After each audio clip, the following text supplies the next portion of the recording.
మన ప్రభువైన యేసుక్రీస్తు నామములో మీకు వందనాలండి. బాగున్నారా? ఈ వీడియో మొదటి నుండి చివరి వరకు చూడండి. ఈ వీడియో మీకు నచ్చినట్లయితే షేర్ చేయండి, లైక్ చేయండి, మీ ప్రార్థన విన్నపాలు కామెంట్ ద్వారా తెలియపరచండి. అలాగే ప్రియమైన మిత్రులారా, ఈరోజు వాక్య అంశం ఏంటంటే సంఘ కాపరికి ఉండవలసిన యొక్క లక్షణములు అన్న సంగతి మనం చూస్తాం. ఒక సంఘ కాపరికి ఉండవలసిన ఒక లక్షణాలు ఏంటి, ఎలా ఉంటే నిజమైన ఒక సంఘ కాపరి? ఈరోజు నేను కాపరిని అని చెప్పేసి అందరూ బైబిల్ పట్టుకొని తిరిగి వెళ్తున్నారే తప్ప అసలు నిజంగా అందరూ సంఘ కాపరిలాగా ఉంటున్నారా? అందరూ మరి అలాగనే ఉంటున్నారా అన్న సంగతి ఇక్కడ మనం గమనించాలి. నిజమైన సంఘ కాపరి యొక్క లక్షణాలను మనం గుర్తెరిగినట్లయితే ఆ నిజమైన యొక్క సంఘ కాపరి ఆ సంఘానికి మేలుకరంగా ఉంటాడు. ఆ సంఘము మరి గొప్ప సంఘంగా మారుతుంది. ఆ గొర్రెలను కంటుంది, ఒక ఉన్నత స్థాయికి వెళ్తుంది. అయితే బైబిల్ ఏం చెప్తుంది? ఈ సంఘ కాపరికి ఉండవలసిన లక్షణాలు ఏంటిది? కొన్ని విషయాలు మనం చూసుకుందాం ప్రియమైన మిత్రులారా. అయితే ఈ సంఘ కాపరికి ఉండవలసిన పద్ధతులు ఏడుతో మనకు హెజ్కేలు 34వ అధ్యాయం దాని 11 నుండి 16 వరకు మనం చదివినట్లయితే అక్కడ మనకు కనబడుతుంది ఏంటంటే ఇక సంఘ కాపరికి ఉండవలసిన లక్షణాలు. ఆ లక్షణాల్లో ఇక్కడ కనబడుతుంది, తప్పిపోయిన గొర్రెలను వెతుకుతాడు. సంఘ కాపరి ఏం చేస్తాడంట? తప్పిపోయిన గొర్రెలను వెతుకుతాడు. ఈరోజు సంఘం అన్న తర్వాత సంఘంలో ఎన్నో విధాలుగా సమస్యలు, సంఘం విడిచిపెట్టి వెళ్ళిపోతున్న యొక్క వ్యక్తులు చాలామంది ఉంటారు. అసలు ఆ వ్యక్తి ఏ రీతిగా తప్పిపోయాడు, ఆ తప్పిపోయిన యొక్క ఆ గొర్రెను వెతకవలసిన అవసరం మనకు ఉంటుంది. ఈ తప్పిపోయే గొర్రె కాడికి మనం వచ్చినట్టయితే ఈ తప్పిపోయే గొర్రె రెండు విధాలుగా మనకు కనబడుతుంది. తప్పిపోయిన గొర్రె వేరు, అలాగనే మరి ఇల్లు విడిచిపెట్టిపోయిన కుమారుడు వేడు. అనగా తప్పిపోయిన గొర్రె అది మేస్తూ గొల్లవాడు ఎవడున్నాడు అంటున్నది మేస్తూ ఏదో ఒక పొదలో తల ఇరుక్కొని కొమ్ములు ఇరుక్కొని అక్కడ తప్పిపోయింది, లేకపోతే తోవ తప్పిపోయింది, సరి అయిన తోవ అనుకొని అది అప్పుడు తప్పిపోయిన గొర్రె. మరి మనం చూసినట్టయితే తప్పైన కుమారుడిని చూసినట్టయితే తప్పైన కుమారుడు ఏం చేశాడండి? తప్పైన కుమారుని కొరకు తండ్రి మళ్ళీ వెతకడానికి వెళ్ళలేదు, కానీ కొడుకే తిరిగి అక్కడికి వెళ్ళాడు. ఇక్కడ కొన్ని విధాలుగా మనకు చిక్కుముడులు కనబడుతుంటాయి. ఎలా తప్పిపోయింది? తప్పిపోవడానికి కారణం ఏంటిది అన్నట్లయితే తప్పిపోవడానికి కారణం తాను మేస్తున్న సమయంలో ఏదో గడ్డిని ఆశించి ఏదో దానికి తెలియకుండానే అది పోయి ఇరుక్కపోయింది ఒక కంపలో, దాన్ని తప్పిపోయింది. అలాగనే సంఘ విశ్వాసులు కూడా చాలా రీతిగా మరి ఈ పచ్చగడ్డిని ఆశించో, వాక్యాన్ని ఆశించో, లేకుంటే ఏదో ఒక సొంత లాభం ఆశించో, తన యొక్క అధికారుల కొరకో, హోదాల కొరకో, ఘనత కొరకో ఈరోజు సంఘాన్ని విడిచిపెట్టి తప్పిపోతున్న యొక్క వ్యక్తులు ఉన్నారు.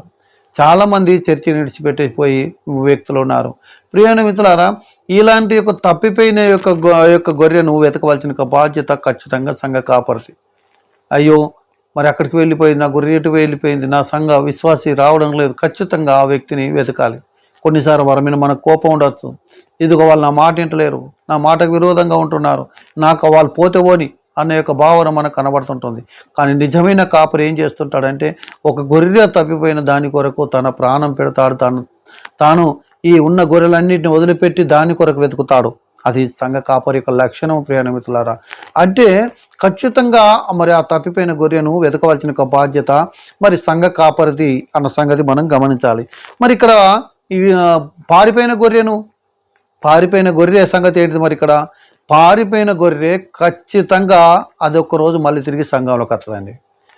తప్పిపోయిన గొర్రె వేరు, పారిపోయిన గొర్రె వేరు. ఈ పారిపోయిన గొర్రె ఎందుకు పారిపోద్దంటే ఈ సంఘ కాపరిమైన కోపంతో ఇక్కడ నాకు అద్దు, నాకు ఇంకా మంచి దొరుకుద్ది అని చెప్పేసి ఈ యొక్క పారిపోయిన యొక్క గొర్రె అది పారిపోతుంటుంది. కానీ తిరిగి ఆ పారిపోయిన గొర్రె ఎప్పటికి కూడా మేలు పొందుకోదు. బైబిల్ ఏం చెప్తుందంటే తనకు తాను ఏరుబడ్డ ఏ రాజ్యం కూడా ఏది కూడా నిలవదని దేవుని వాక్యం చెలవిస్తుంది. అలాంటప్పుడు ఈ యొక్క పారిపోయిన గొర్రె అక్కడెక్కడ వెళ్తుంది అనుకుంటున్నారండి? ఈ తప్పిపోయిన కుమారుడు అనగా పారిపోయిన కుమారుడు మరి ఎలా అక్కడ అభివృద్ధి అయ్యాడా? మేలు దొరుకుద్ది అనుకున్నాడు, ఎక్కువ సంపాదిస్తాను అనుకున్నాడు, వీళ్ళకన్నా గొప్పదాన్ని అవుతాను అనుకున్నాడు. కానీ అక్కడ ఏం జరిగింది? అక్కడ అభివృద్ధి అనేది కనబడలేదు. మనం చూస్తున్నాం లాస్ట్కు యొక్క పందులు తినే యొక్క పొట్టు తినే పరిస్థితి అక్కడ కనబడుతుంటుంది. దుర్వ్యాపారాలను మొదలుపెట్టాడు. అలాంటి యొక్క వ్యక్తి తిరిగి ఏదొక దినమున మళ్ళా సంఘానికి రావాల్సిందే అన్న సంగతి నేను మీకు మనవి చేస్తున్నాను ప్రియమైన మిత్రులారా. కనుక మొదటిగా ఈ నిజమైన యొక్క సంఘ కాపరి తప్పిపోయిన యొక్క గొర్రెను తప్పకుండా వెతకగలిగిన యొక్క వ్యక్తిగా ఉండాలి అన్న సంగతి మనం గమనించాలి. రెండవ విషయానికి వచ్చినట్టే హెజ్కేలు 34 దాని 11వ వచనంలో మనకు కనబడుతుంది, ఎక్కడున్నాయో ఆ గొర్రెలను కనుగొంటాడంట. తప్పిపోయిన గొర్రె ఎక్కడున్నది అన్నది కనుగొంటాడు. ఒక గొర్రెను కనుగొనవలసిన అవసరం ఉంది. తప్పిపోయి ఉన్నారు. ఈ లోకం తప్పిపోయింది, ఈ ప్రజలు తప్పిపోయారు. నిజమైన దేవుని విడిచిపెట్టేసి ప్రపంచంలో ఉన్న ప్రతి ఒక్క వ్యక్తి తప్పిపోయారు. చాలామంది తప్పిపోయారు. దేవుడు కాదని నిజమైన దేవుని విడిచిపెట్టేసి వాళ్ళు తప్పిపోయారు. ప్రియాణ మిత్రులారా, వాళ్ళ బ్రతుకును సాతాను తప్పించేసింది, వాళ్ళ ఆలోచన తింపేసింది, అసలైన దాన్ని కాదు అన్నట్టుగా చేసింది. ఈరోజు దేవుని దగ్గరున్న మనమంతా తప్పిపోయాం. అవునండి, దేవుడు సృష్టించిన తర్వాత దేవుని యొక్క తోటలో ఉంచి దేవునిలాగా ఉండి దేవుని సన్నిధిలో ఆనందంగా ఉండాలనుకున్నప్పుడు ఈరోజు సాతాను మాట విని సాతాను యొక్క పొదలు చిక్కబడి తప్పిపోయాడు.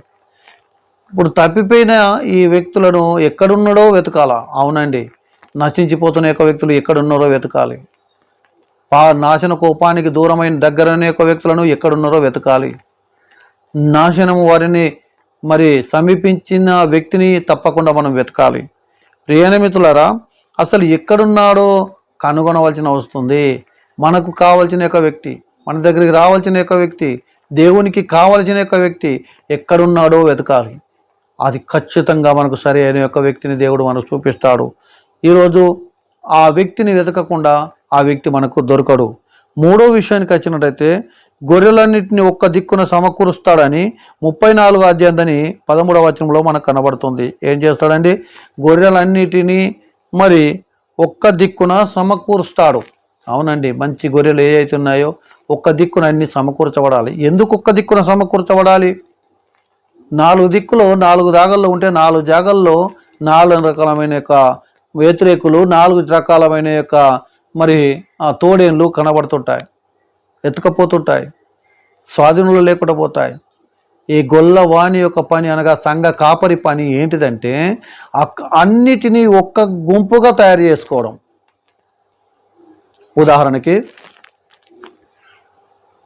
ఉదాహరణకి చిన్న చిన్న సంఘాలుగా స్టార్ట్ అవుతాయి. చిన్న సంఘాలుగా స్టార్ట్ అయిన తర్వాత ఆ చిన్న సంఘాలకు ఒక ఇంట్లో భార్యకి వెళ్ళి, లేకుంటే కొడుకుకి వెళ్ళి, లేకుంటే పాస్టర్ గారికి వెళ్ళి 4 దిక్కుల వాక్యం చెప్పడానికి వెళ్తారు. 4 దిక్కుల చిన్న చిన్న సంఘాలు మరి తయారవుతాయి. అవన్నీ కూడా మళ్ళీ బల్లారాధన రోజు కానీ ఒక ప్రాముఖ్యమైన మీటింగ్స్లో అప్పుడు కానీ ఖచ్చితంగా మళ్ళీ అందరూ ఒక్కసారి కలుసుకునే విధానాన్ని ఏర్పాటు చేసుకోవాలి. అంతా ఒక కాడ కలుసుకుంటున్నప్పుడు ఏమవుతుందంటే ఖచ్చితంగా ఈ చిన్న సంఘాలు ఒక పెద్ద సంఘంగా ఏర్పడుతుంది. ఆ పెద్ద సంఘం ఏమవుతుంది అంటే అది దేవునికి ఇష్టమైన సంఘం కనబడుతుంటుంది. చిన్న సంఘాలుగా ఎందుకు మరి విభజింపబడుతున్నాయి అంటే ఎక్కువ ఒక్కటే గుంపును ఒక్క కాడ కూడా మేపుతున్నప్పుడు ఒక్క కాడనే మేపితే మరి గడ్డి సరిపోదు, గడ్డి దొరకదు కూడా. కానీ తిరిగి అవన్నీ మళ్ళీ ఇంటికి వస్తున్నప్పుడు మాత్రము ఆ గొర్రెలన్నీ ఎక్కడ కనబడతాయి? మళ్ళీ ఒక్కటే దొడ్డిలో కనబడతాయి. ఇది కూడా అంతే అండి. దేవుని యొక్క వాక్యం అందు విషయంలోను, దేవుని యొక్క మాటలు చెప్పే విషయంలోను 4 దిక్కుల 4 వ్యక్తులు అక్కడ పనిచేసి వాటిని మేపాల. కానీ వస్తున్నప్పుడు మాత్రం ఒకే యజమాని యొక్క దొడ్డి కాడ ఉండాలి, ఒకే యజమాని యొక్క గుంపులో కనబడాల, ఒక్క కాడ సమకూర్చబడాల. ప్రతి ఒక్కొక్క గొర్రెను సమకూర్చు తప్ప ఈరోజు సంఘాల అభివృద్ధి కాదు. ఒక్కొక్క గొర్రెను అన్నీ కూడా సమకూర్చుకుంటూ రావాలా. ఒక గొర్రెను అనగా ఒక విశ్వాసాన్ని తయారు చేయాలంటే ఎన్నో విధాల యొక్క తిప్పల పడాలి. అంత ఈజీ కాదండి. ఒక్కొక్క విశ్వాసిని కష్టపడి సమకూర్చబడిన తర్వాత తోడేల చెత్తకపోతుంటే ఎంత బాధ అనిపిస్తుంది. ఈరోజు అలాంటి తోడేలు చాలామంది ఉన్నారు. వాళ్ళు మళ్ళీ మంచి కాపరిగా లేకుంటే మంచి గొర్రెగా కనబడుతుంటారు. వాళ్ళు గొర్రె శరీరం కప్పుకొని వచ్చారు కాబట్టి అలా కనబడుతుంటారు. కాబట్టి ప్రియ మిత్రులారా, మనము ఖచ్చితంగా సమకూర్చే విషయంలో జాగ్రత్తగా చేయాలా. మన సమకూర్పులో ఉన్నాయా లేవా? అవి మన మాట వింటున్నాయా లేవా? మన స్వరం వినకుండా వేరే స్వరం వింటున్నాయా? మనం చాలా ఆలోచన చేయాలా. ఈ గొర్రెలను అన్నిటినీ మరి సమకూర్చే యొక్క లక్షణం కలిగిన వాడే సేవకుడు. గుంపుగా తయారు చేయాల, పెద్ద గుంపు కావాలా, ఎప్పుడు కూడా అభివృద్ధి అవుతుండాలి. ఫస్ట్ నువ్వు ఇక అప్పచెప్పినప్పుడు గయ్య గొర్రెలు ఉన్నాయి, లాస్ట్కు పోయేటప్పుడు గయ్య గొర్రెలు ఉన్నాయి అనుకో, అది అభివృద్ధి కాదు. నీకు అప్పచెప్పినప్పుడు 10 గొర్రెలు ఉంటే నీవు పోయేటప్పుడు నీ సంఖ్య దాదాపు 100 మీదకి దాటాల. అంటే ఎక్కువ కావాలా. అంతే ఇవ్వడం కాదు, సంఘాలు ట్రాన్స్ఫర్ అవుతున్నప్పుడు కూడా సేవకులు మరి ఆ వ్యక్తి ఉన్న రోజులు కానీ గయ్య 2 ఈకలు పట్టుకుంటాడు, మళ్ళీ అతను కొన్ని ఏళ్ళు పడుతుంది గయ్యే ఉంటారు. కొన్ని చర్చిల్లో ఏండ్లు గడిచిన గంతే మంది ఉంటారు. దినదినం అభివృద్ధి అనేది ఉండదు. అభివృద్ధి ఎందుకు ఉండదండి? అభివృద్ధి లేకపోవడం కారణం ఏంటిదో అని చెప్పి ఆలోచన చేయరు వీళ్ళు. మరి నేను ఇంకేమైనా మారాలా, ఇంకేమైనా మంచి తిండి పెట్టాలా, మరి లేకుంటే నేను ఇంకేదన్నా ఈ యొక్క సువార్త జరగడం కొరకు ప్రణాళికలు సిద్ధం చేసుకోవాలా అన్నది ఖచ్చితంగా ఆలోచన చేయాలా. కాబట్టి ఇక్కడ మనం గమనించాలి, మన విశ్వాసులను ఎక్కడున్నారో మనం ఎతకాలి. మన గొర్రెలను మనం సమకూర్చవలసిన యొక్క వ్యక్తులుగా మనం ఉండాలి. ఖచ్చితంగా అన్నిటినీ ఒక్క దాటి మీదకి తీసుకురావాలి. ఆ గొర్రెలన్నీ కూడా ఒకే మాట విని ఉండాలా, ఆ ఒకే కాపరి స్వరం వినాలా. అది మేలుకరంగా ఆశీర్వాదకరంగా ఉంటుంది. ఈ యొక్క సంస్థల్లో కూడా ఈయన చెబుతాడు, ఆయన చెబుతాడు, ఎవరి స్వరం వినాలా, ఎవరి బోధలు వినాలా, ఏం చేయాలో అర్థం కాని పరిస్థితులు ఈరోజు కనబడుతుంటాయి. కానీ ఎలా ఉన్నా ఒకే స్వరం వినా ఒకే విధానంగా బోధించగలిగిన ఒక వ్యక్తులుగా ఉండాలి. ప్రియాణ మిత్రులారా, ఈరోజు మరి గొర్రెల విషయంలో మనం సమకూర్చే విషయంలో చాలా జాగ్రత్తగా ఉండాలని దేవుని యొక్క వాక్యము చెలవిస్తుంది అన్న సంగతి గమనించాలా. అలాగనే 4వ విషయానికి వచ్చినట్లయితే ఏజ్కేలు 34:13 వచనంలో చూస్తున్నాం. ఇక్కడ గొర్రెలను సొంత ప్రదేశమునకు నడిపిస్తాడు. ఏ ప్రదేశానికి నడిపిస్తాడు? సొంత ప్రదేశం. అవునండి, సంఘ కాపరి పని ఏంటిదో తెలుసా? తనకు ఒక సొంత ప్రదేశం ఉంది. సొంత ప్రదేశానికి నడిపించవలసిన బాధ్యత ఈరోజు కాపరికి ఉంది. ఎక్కడికి దొరుకుతుంది అక్కడికి కాదు, నరకానికి పంపించడానికి కాదు. మనకు అప్పచెప్పిన విశ్వాసులను ఖచ్చితంగా దేవుడి రాజ్యానికి నడిపించగలిగిన ఒక వ్యక్తిగా ఉండాలి. ఈ భూమి మీద ఉన్న యొక్క స్థలాలన్నీ కూడా తాత్కాలికమే, ఇవన్నీ గుడారాలే.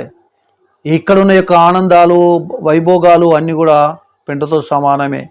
అక్కడికి నడిపించడానికి కాదు, ధన సంపదలోకి నడిపించడానికి కాదు, వారికి ఏదో మరి ఇక శారీరకంగా ఎదిగించడానికి కాదు. సంఘ కాపరి అనేది ఖచ్చితంగా దేవుని రాజ్యానికి నడిపించగలిగిన యొక్క కాపరిగా ఉండాలి.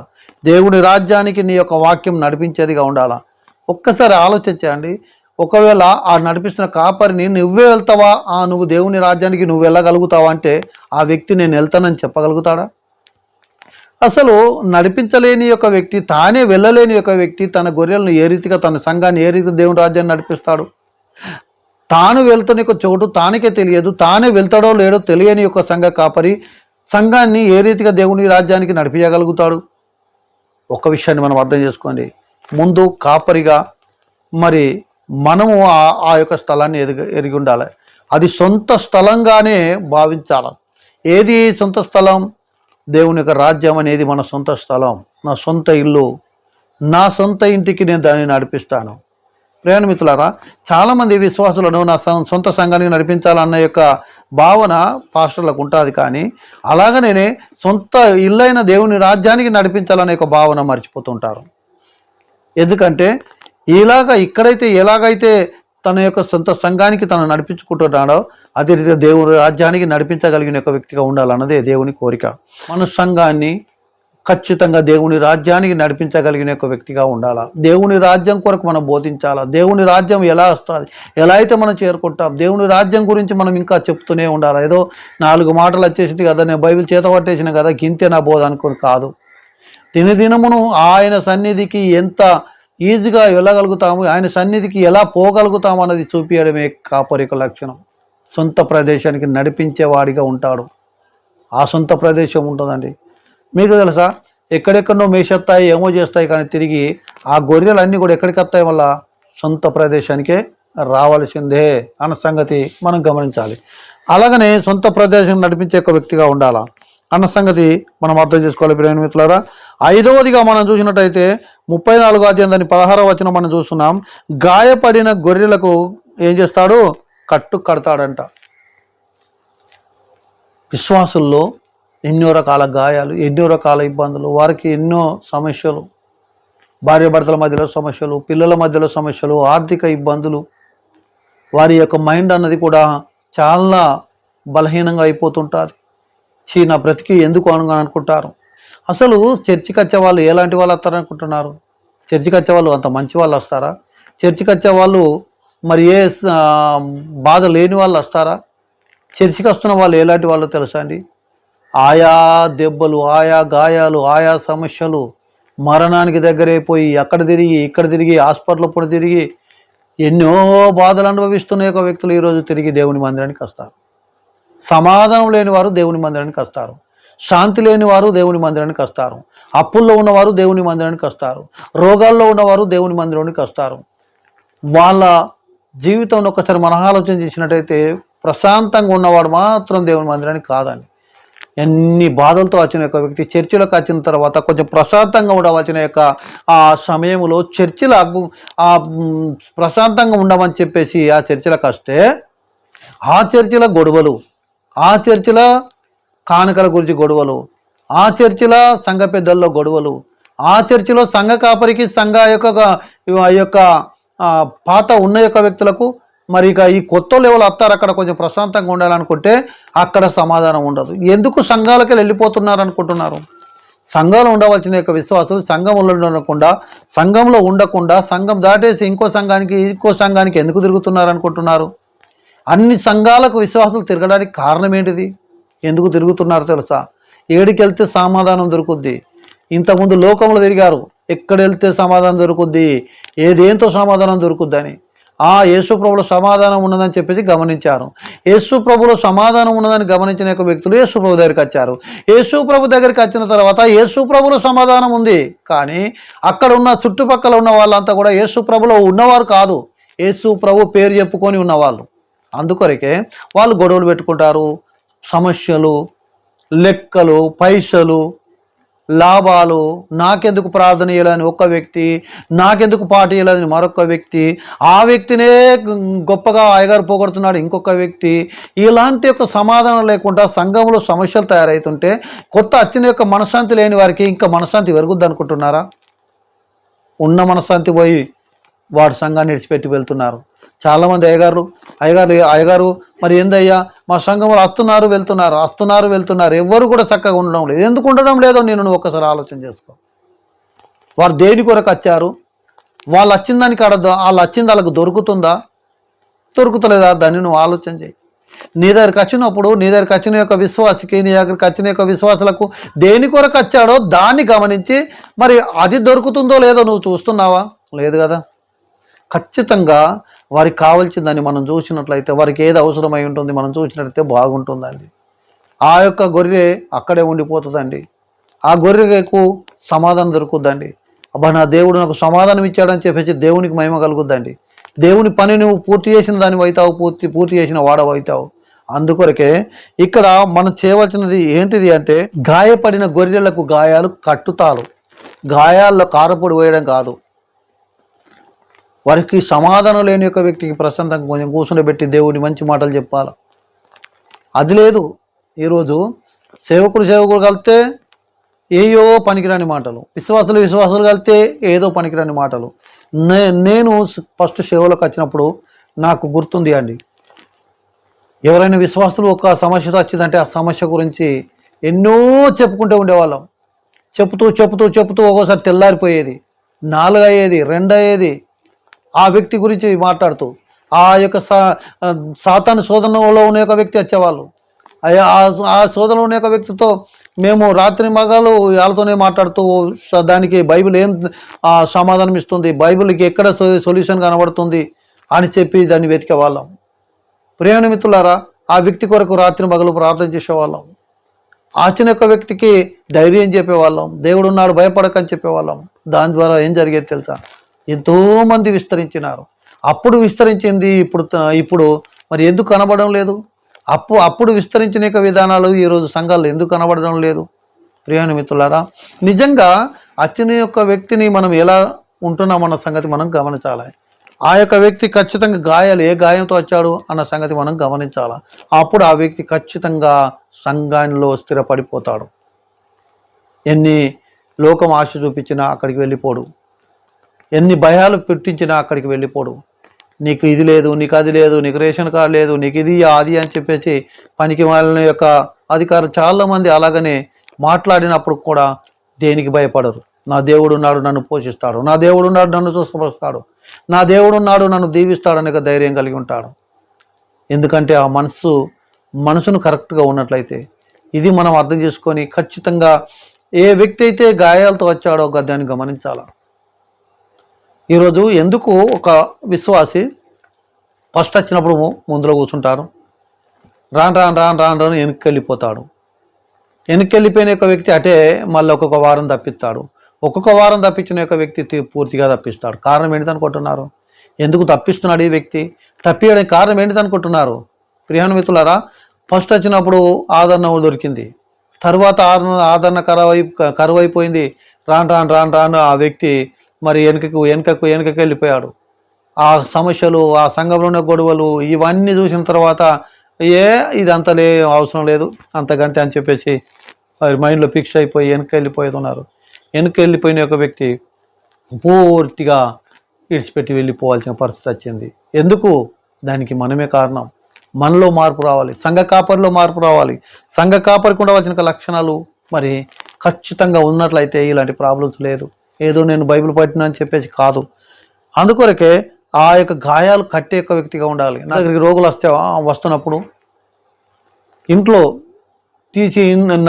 తీసేసి మేము పెట్టేవాళ్ళం, బంధించి పెట్టేవాళ్ళం. ఎందుకు అంటే ఆ వ్యక్తులు మరి మొత్తం పగలగొట్టము, లేకుంటే ఆ వ్యక్తి తనకు గాయాలు చేసుకోవడము, భయంకరమైన బాధను అనుభవించేవాళ్ళు. వాళ్ళని చూసిన తర్వాత వాళ్ళకు కట్టేయలేక వాళ్ళ కట్టేసి వాళ్ళకి ఇంకా ప్రాబ్లం అవుతుంది, గొలుసులతో కూడా కట్టేసేవాళ్ళు. అలాంటి యొక్క వ్యక్తులను తీసుకొచ్చేసి ఇంట్లో ఉంచితే ఆ ఇల్లంతా కూడా ఆగమాగం చేసేవాళ్ళు. ఒక అమ్మాయి అయితే తీసి ఆ యొక్క కరెంటు యొక్క వైర్లు తీసి మెడకేసుకుంది, తెంపి గుంజి వెంటనే మీటర్ బంద్ చేయవలసిన పరిస్థితి వచ్చింది, మెయిన్ బంద్ చేయవలసిన పరిస్థితి వచ్చింది. ఎందుకంటే ఆ వ్యక్తి ఇంకేమైనా ప్రమాదం అవుతుందా అని చెప్పేసి. ఆ భయంకరమైన పరిస్థితుల్లో ఉన్న ఒక వ్యక్తిని తిరిగి మరి దేవుని మాటలు చెప్పి ఈరోజు ఒక సేవకురాలుగా తయారైపోయింది.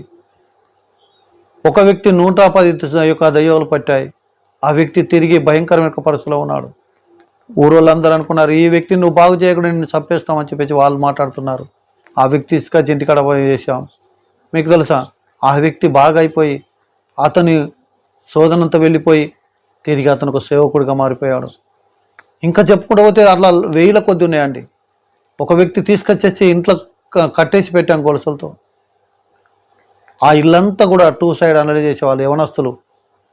కానీ అమ్మగారు అదంతా తిరిగి కడిగి సాపు చేసి అన్నం వండి వాళ్ళకు పెట్టేది. అలా చూసుకుంటూ అమ్మగారు వచ్చేది. ఇలా సంఘము దినదినం అభివృద్ధి అవ్వడానికి కారణం ఏంటంటే మనం చేస్తున్న యొక్క పనులేనండి. మన వాళ్ళని పట్టించుకోకుండా ఏదో వారానికి ఒకసారి వెళ్తున్నామంటే ఖచ్చితంగా సంఘం అభివృద్ధి కాదు. ఇక్కడ సంఘ కాపరికి ఉండవలసిన లక్షణాలు మనం ఇంకా అర్థం చేసుకున్నట్టయితే ఖచ్చితంగా వారి యొక్క గాయాలు మనము కట్టేవాళ్ళగా ఉండాలని చెప్పేసి బైబిల్ చెబుతుంది. అలాగనే 6వదిగా మనం చూసినట్లయితే 34వ అధ్యాయం 16వ వచనంలో చూస్తున్నాం, బలహీనమైన గొర్రెలను బలపరుస్తాయి. సంఘంలో అందరొక తీరు ఉండరు. కానీ కొంతమంది వాక్యంలో బలిచిన వాళ్ళు ఉంటారు, కొందరు వాక్యంలో బలహీనంగా ఉన్నవారు ఉంటారు. వారికి చిన్న మాట అనగానే తట్టుకోలేని వాళ్ళు ఉంటారు, ఎంత అన్నా కానీ ఓర్చుకునే వాళ్ళు కూడా ఉంటారు. సంఘంలో అందరూ కూడా కరెక్ట్ ఉండరండి. ఒక గొర్రె మందలో అలా కుంటి గొర్రె ఉంటుంది, అన్ని గొర్రెలు ఉంటాయి, రోగి అయిన గొర్రె ఉంటుంది. ఒక మంచి గొర్రె ముందుకు నడుచుకుంటూ వెళ్తున్న యొక్క సమయంలో కుంటి గొర్రెను ఎత్తుకొని ఆ కాపరి ఆ గొర్రెలు అంతా దూరం తీసుకుని వెళ్తాడు. ఆ గొర్రెలు ఎంతైతే నడుస్తున్నాయో ఈ గొర్రెను అంత దూరం ఎత్తుకొని వెళ్తాడు. ఎందుకు ఎత్తుకొని వెళ్తాడు? ఈ నడవలేదు కనుక. ఒక విషయం మీరు అర్థం చేసుకోండి, సంఘంలో మరి విశ్వాసంగా బలపడి ఉన్న వారులారా, తోటి గొర్రెను, రోగిగా ఉన్న గొర్రెను ఎత్తుకొని పోతుంటే మీకెందుకండి అంత కండ్లమంటతనం? మీకెందుకండి ఇంకో గొర్రె ఆ గొర్రె కాపరిని ఆ గొర్రెను మంచిగా చూసుకుంటున్నాడు, ఆ విశ్వాసిని మంచిగా చూసుకుంటున్నాడు, నన్ను మంచిగా చూసుకోవడం లేదని ఎందుకు అనుకుంటున్నావు?